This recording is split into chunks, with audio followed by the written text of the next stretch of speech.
C. Joseph Vijay எனும் நான்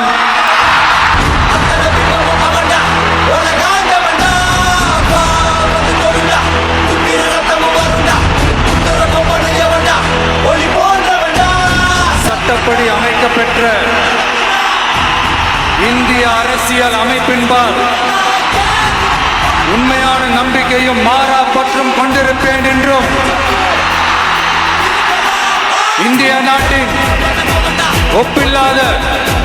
முழு முதல் ஆட்சியையும் ஒருமையையும் நிலை நிறுத்துவேன் என்றும் தமிழ்நாட்டு அரசின் முதலமைச்சராக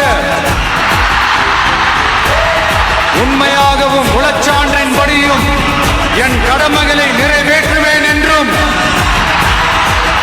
அரசியல் அமைப்பிற்கும் சட்டத்திற்கும் இணங்க அச்சமும் ஒருதலை சார்பும் இன்றி